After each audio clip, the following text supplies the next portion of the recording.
I've kept the Ashfield Reach for 41 years, and in all that time, I never once expected a dragon to land on it looking for a fight. The Reach isn't much to look at. 200 acres of open ground between a dead river and a low ridge, gone quiet the way old battlefields go quiet. Grass grown up soft and green over what used to be trenchwork and ash. When the war ended, before my time, though not by much, they buried what was left of both sides right where they fell, human and dragon alike, because there wasn't the strength left in anyone to carry the dead any farther than that. My father tended this ground before me. I took it over when his knees gave out, and I never left. I mow between the markers. I keep the stones clean. I know most of the names by heart, human and dragon both, though the dragon markers are just flat river stones since nobody ever taught me their letters. I was working the north end near dusk, clearing bramble off a row of stones nobody visits anymore, when the light went strange, the particular deep gray that means something big is passing low overhead, and I looked up to see wings wider than my tool shed, blotting out what was left of the sun. He came down hard, past the tree line, and the ground shook under my boots. I'd heard of dragons my whole life, never seen one up close. This one was old, in a way that had nothing to do with size. Slate gray hide, gone the color of wet stone, scars layered over scars along his neck, and flank like a man's hands after a lifetime of rough work. One horn snapped off short. His eyes, when he turned them on me, were the color of a banked fire, and there was nothing kind in them. Where is she? Not a question.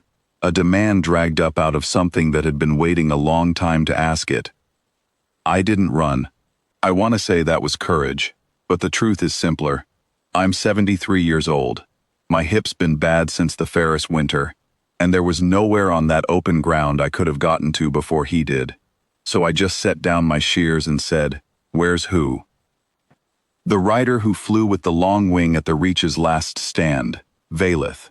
If your kind buried her in a ditch with the others, old man, I will burn every stone on this field down to the dirt and start with yours. I'd heard that name. It was carved into one of the river stones I'd been polishing that very morning, third row from the elm, between a human corporal and a boy who couldn't have been more than 17 when he died. I told him so, plainly, because there didn't seem to be any profit in lying to something that size. He didn't move for a long moment. Then he came toward me anyway, slow, and that was worse, because I understood he didn't believe me, and a dragon that size not believing you was a kind of violence all its own, even standing still. I led him there. Third row, elm tree, worn river stone with markings I'd traced with a rag every week for 41 years, without knowing what they meant. It was clean, it was clear of bramble. There was a little clay dish beside it that I keep filled with river water in the dry months, out of habit more than anything. I do that for every stone on the Reach, human and dragon, because grass and thirst don't know the difference between the two. He went very still. The heat off him changed. I don't have a better word for it. It had come in hard and dry when he landed, the kind that means something's about to catch fire. Now it went slower, banked, the way a wood stove settles once you've stopped feeding it. I'd spent my whole life around dying things without ever once being afraid of them, and it struck me that a dragon grieving wasn't so different from a man grieving, only louder in the places where it stayed silent. I've buried enough men to know grief when I watch it land on someone. It isn't loud, most of the time. It isn't wings and fire. It's a big thing going quiet all at once, like a held breath let out slow, because the alternative is breaking. He lowered his head until it was near level with mine, until I could feel the heat coming off him like a wood stove, and he looked at that stone the way you look at something you were sure was gone. "She has been dead 60 years, he said, and his voice had lost the fire in it. I searched 3 kingdoms for where they'd laid her. I was told this field went to seed the year the war ended. I was told the humans who survived it wanted nothing more to do with any of us, living or dead. Some of them didn't," I said. "My father wasn't one of them. Neither am I." Why? It wasn't the kind of why that wants an answer about duty or orders. It was the kind that wants to know what a man gets out of 41 years of unpaid work for the dead of a war he never fought in. I thought about lying, making it sound noble, and decided against that too. Somebody has to, I said, and nobody else was going to. That's most of it if I'm honest. The rest is, I got used to the company. I talked to them, all of them. I told her. I nodded at the stone. I told her about the drought 2 summers back, and the fox that got into the north hedge, and how the elm lost a limb in the ice storm. She's a good listener, they all are. He made a sound then that I'd never heard from anything living, low and cracked, and I understood after a moment that it was a dragon's version of a man's voice breaking.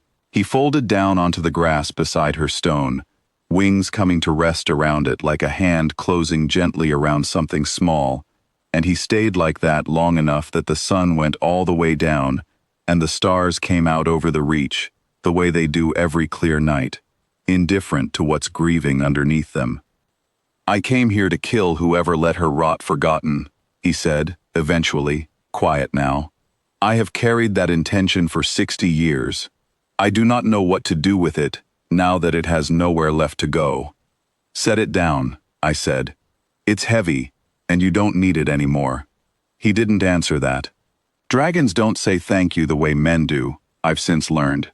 I fetched a blanket from the shed and my own supper, such as it was, and sat down on the grass a respectful few feet off, because it seemed wrong to leave a grieving thing alone with nothing but silence for company, even one that could have swallowed me whole without trying. We didn't talk for a long while. The crickets started up the way they do every night on the reach, indifferent as the stars, and somewhere out past the ridge, an owl was working the tree line, and Uvarik lay with his wings folded around that one small stone, like he was afraid the wind might carry it off if he let go. He stayed through the night, and somewhere past midnight, he told me her name properly. Not Valith the rider, but Valith who hated the cold and loved the smell of rain on hot stone, and used to sing before flights, badly, on purpose, to make her wingmates laugh before the fear could take hold. He told me things about her nobody had asked him to remember in 60 years, and I sat on an overturned bucket and listened, because that's the job, really, when you get down to it. Somebody has to listen.